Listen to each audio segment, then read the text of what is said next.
नमस्कार. ठाण्याच्या राजकीय, सामाजिक आणि सांस्कृतिक घडामोडींचं वर्तमान चित्र दाखवणाऱ्या ठाणे वर्तमानमध्ये मी नितीन बोरसे आपलं पुन्हा एकदा हार्दिक स्वागत करतो.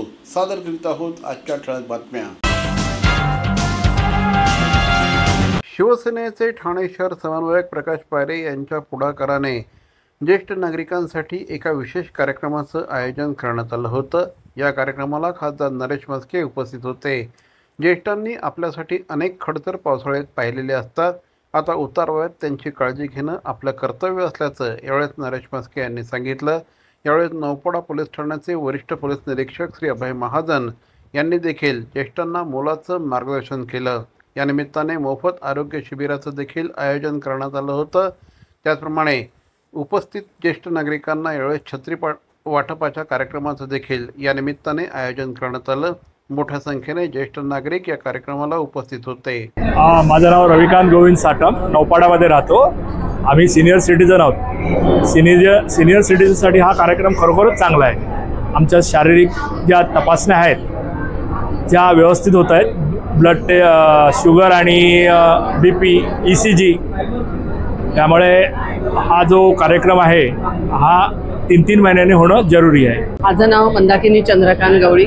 मी नौपाडा घंटाळी सामान ब्लॉक्समध्ये राहते. आपले प्रकाश पायरे साहेब यांनी आजचा जो कार्यक्रम ज्येष्ठ नागरिकांसाठी ठेवलेला नेत्रचिकित्सा शिबिर, हेल्थ चेकअप, सुमधुर गाण्यांचा कार्यक्रम, मोफत छत्री वाटप, हा अतिशय सुंदर कार्यक्रम ठेवलेला आहे. नियोजन खूप छान आहे आणि प्रकाश पायरे साहेबांची धडपड खूप चांगली आहे. येणारा पावसाळा हा कधी पण सुखद असतो, पण येणारा पावसाळा हा ज्येष्ठ नागरिकांसाठी आजार पण घेऊन येतो. त्यांच्यासाठी आपण जो कार्यक्रम घेतला ज्येष्ठ नागरिक स्नेह संमेलन, हे स्नेह संमेलन जो आहे त्यामध्ये प्रत्येक नागरिकाचा आपण मेडिकल चेकअप करतोय. पूर्ण डोळ्याची तपासणी करतोय, मेडिकल चेकअप करतोय. त्यांचे कुठले आजार असतील तर ते फ्री ऑफ चार्ज आपण शस्त्रक्रिया करणार आहोत. आणि त्याचबरोबर प्रत्येक नागरिकाला एक मायाची म्हणून आम्ही छत्री देणार आहोत. तो गाण्याचा कार्यक्रम वरती हॉलमध्ये चालू आहे आणि त्या कार्यक्रमात जवळजवळ हॉल पूर्ण पॅक भरलेला आहे आणि खाली आपण मेडिकल कॅम्प घेतोय आणि ह्या कॅम्पलाही भरपूर गर्दी झालेली आहे. या कार्यक्रमात आपल्याला एकच सांगायचं की प्रत्येक ज्येष्ठ नागरिकांनी आपली स्वतःची काळजी घ्यायची आहे. आणि त्यासाठीच नौपाड्याचे PSI महाजन साहेब पण आले होते आणि त्यांनी त्यावेळेस आवर्जून सांगितलं की प्रत्येकाने 112 नंबर आहे, हा तो महत्त्वाचा नंबर आहे. कुठल्याही माणसाला काही त्रास झाला, त्याच्या घरच्यांना त्रास दिला, बाहेरच्यांना त्रास दिला किंवा त्यांना अचानक मदत पाहिजे असेल तर तुम्ही 112 नंबरवरती कॉल केलात तर तुम्हाला तात्काळ 5 मिनिटांमध्ये मदत मिळू शकेल. आपले माननीय उपमुख्यमंत्री एकनाथजी शिंदे साहेब आणि माननीय खासदार नरेशजी म्हस्के साहेब यांच्या मार्गदर्शनाखाली प्रकाशजी पायरेंनी हा आपलं प्रभाग क्रमांक 21च्या वतीने ज्येष्ठ नागरिकांसाठी मोफत छत्री वाटप आणि मोफत आरोग्य शिबिरांचं आयोजन केलेलं आहे आणि त्याला खूप उत्तम प्रतिसाद मिळालेला आहे आपल्याला. आणि मेन म्हणजे कसं असतं ना की ज्येष्ठ नागरिकांचा आपण आशीर्वाद घेणं खूप महत्त्वाचं असतं आणि त्यांच्या आपण उपक्रम राबवतोय त्याच्या मार्फत आपल्याला त्यांचा आशीर्वाद मिळतच असणार आहेत, हे 100% आहे. प्रभाग क्रमांक 21 मध्ये श्री प्रकाश पायरे यांनी हा कार्यक्रम आयोजित केलेला आहे. या कार्यक्रमासाठी आपण मोफत छत्री वाटप, डोळे तपासणी शिबिर, असं वेगळ्या प्रकारचं आरोग्य शिबिर, याचं सगळं आपण हेल्थ चेकअप ठेवलेलं आहे. या कार्यक्रमाला उपस्थिती लाभली नौपाडा पोलीस स्टेशनचे वरिष्ठ पोलीस निरीक्षक अभय महाजन सर यांनी जे ज्येष्ठ नागरिक इथे आले आहेत त्यांच्यासाठी खूप मोलाचं मार्गदर्शन केलं आहे की यांनी या वयामध्ये कसं स्वतःच्या प्रिकॉशन्स घ्याव्या. तर साहेबांनी पण वेळात वेळ काढून खूप एक अर्धा तास साहेब थांबले होते इथे. हिरानंदानी इस्टेट परिसरातील निसर्गरम्य कावेसर तलावाच्या काँक्रिटीकरणासह सुशोभीकरणाला रहिवाशांचा वाढता विरोध असून मुसळधार पावसात रहिवाशांनी पुन्हा एकदा एल्गार केला. जागतिक पर्यावरण दिनानिमित्त केलेल्या निदर्शनानंतर कावेसर तलाव वाचवा घोषणा देत मोठ्या संख्येने रहिवासी एकत्र आले. जनजागृती करण्यासाठी रॅली काढण्यात आली होती. यामध्ये शाळकरी, विद्यार्थी, ज्येष्ठ नागरिकही सहभागी झाले होते. महापालिकेने सुशोभीकरणाचा निर्णय रद्द करेपर्यंत काँक्रिटीकरणाविरोधातील लढाई सुरूच राहील असा इशारा यावेळेस देण्यात आला.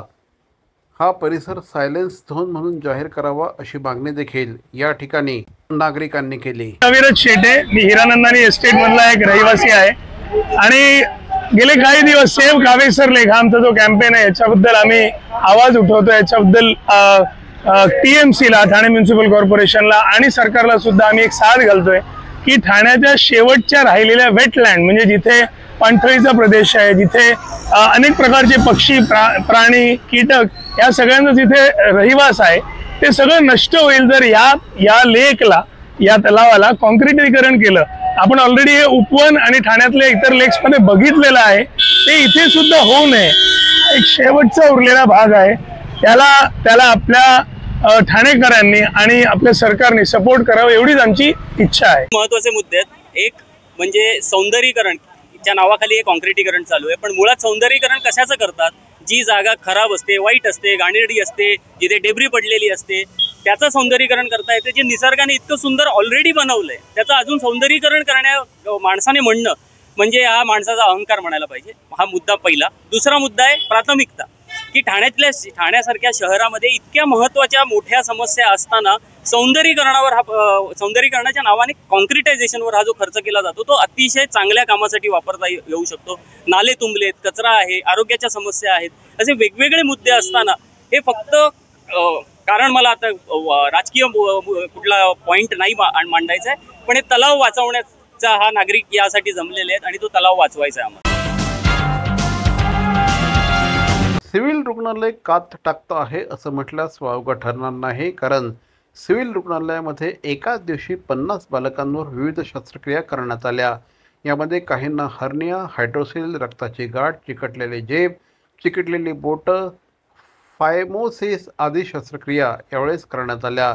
राष्ट्रीय बालस्वास्थ्य कार्यक्रमाअंतर्गत शस्त्रक्रिया सप्ताहानिमित्त 0 ते 18 वर्ष वयोगटातील मुलामुलींच्या हर्निया, रक्ताची गाठ आणि इतरही आजारांवर 50 शस्त्रक्रिया एकाच दिवशी करण्यात आल्या. सिव्हिल रुग्णालयात दररोज सुमारे 600 ते 700 रुग्ण उपचार घेण्यासाठी येतात. या रुग्णांना अतिशय चांगल्या प्रकारची सेवा या ठिकाणी देण्यात येते. काल या ठिकाणी 50 शस्त्रक्रिया केल्याची माहिती जिल्हा शल्य चिकित्सक श्री कैलास पवार यांनी दिली. आपण सध्याच्या घडीला राष्ट्रीय बाल स्वास्थ्य कार्यक्रम 2.0 हा कार्यक्रम राबवतोय. त्यानिमित्ताने आपण आता हा सप्ताह ऑपरेशनचा सप्ताह, सर्जरीचा सप्ताह, शस्त्रक्रिया सप्ताह म्हणून सेलिब्रेट करतो. या सप्ताहामध्ये आपण 50 शस्त्रक्रिया केल्या आहे. त्यापैकी काही शस्त्रक्रिया कौशल्याला झाल्या, काही सायन हॉस्पिटलला झाल्या.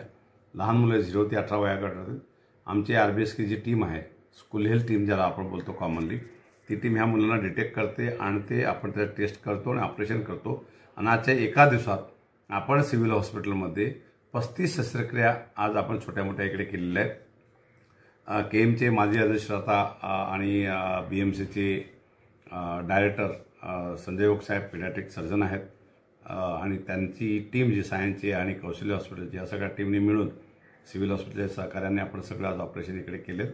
आणि हे मुलं जे आहेत ते आपल्या कसारापासून तर टोटल म्हणजे टोकाडा असेल, मुरबाड असेल, शहापूर असेल, खर्डी असेल, ह्या सगळ्या एरियातनं किंवा पालघरचे काही बॉर्डरचे गाव आहेत त्याच्यातनं हे मुलं आज आले होते.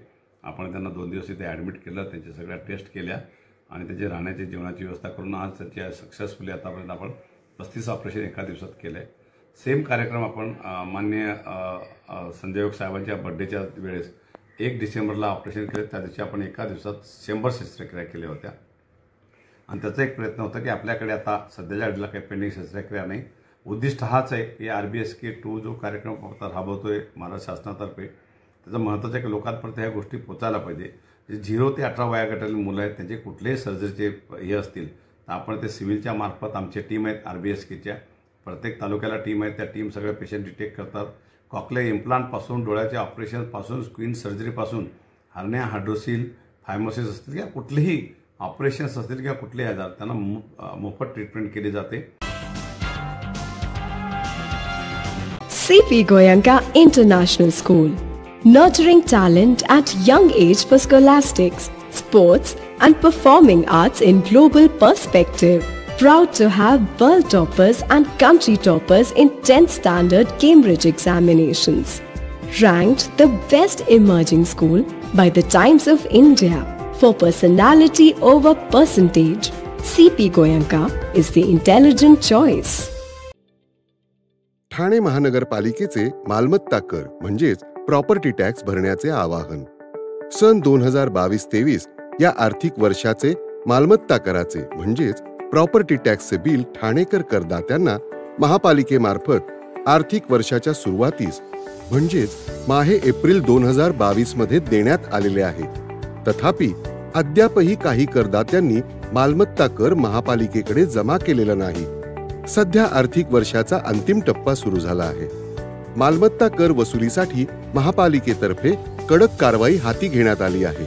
या अंतर्गत जंगम मालमत्ता, टीव्ही, फ्रीज, वाहन व इतर जप्त करणे तसेच स्थावर मालमत्ता वॉरंट बजावून जप्त करण्यात येत असून मालमत्तेचा जाहीर विक्रीद्वारे लिलाव करून कराची रक्कम वसूल करण्यात येत आहे. मालमत्तेस पाणी पुरवठा करण्यात येणारे नळ संयोजन खंडित करण्यात येत आहेत. त्याचप्रमाणे थकीत मालमत्ता करावर 2% व्याज आकारले जात असल्याने भरावयाची रक्कम वाढत आहे. आपला मालमत्ता कर propertytax.thanecity.gov.in या लिंकद्वारे तसंच गुगल पे, फोन पे, पेटीएम याद्वारे ऑनलाईन पद्धतीने करण्याची सुविधा उपलब्ध करून दिली आहे. शनिवार, रविवार व सार्वजनिक सुट्टीच्या दिवशी नागरिकांना मालमत्ता कर भरणे सोयीचे व्हावे याकरता महापालिकेचे मालमत्ता कर संलग्न कार्यालय या दिवशी कार्यान्वित ठेवण्यात आलेले आहे.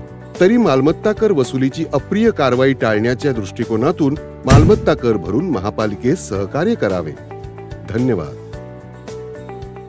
ठाणे बोरिवली मार्गावरील नवीन बोगदा मुल्लाबागऐवजी सत्यशंकरच्या भिंतीपर्यंत वाढवण्याचा निर्णय घेण्यात आल्याने रहिवाशांनी समाधान व्यक्त केलं. वाहतूक कोंडी, धूळ, ध्वनी प्रदूषणाचा त्रास या निर्णयामुळे कमी होणार आहे. उपमुख्यमंत्री एकनाथ शिंदे आणि खासदार नरेश म्हस्के यांनी हा प्रश्न मार्गी लावल्याबद्दल श्री नरेश म्हस्के यांचे मुल्लाबाग येथील ठाणे बोरिवली ट्विन टनेल प्रकल्प बाधित पीपल असोसिएशनच्या वतीने आभार मानण्यात आले. बोरिवली बोगदा प्रकल्पामुळे मुल्लाबाग येथील 5 इमारतींमध्ये राहणाऱ्या नागरिकांना वाहतूक कोंडी, धूळ, ध्वनी प्रदूषणाचा त्रास होत होता. रहिवाशांनी येथील कामाला विरोधाचं आंदोलन केलं होतं.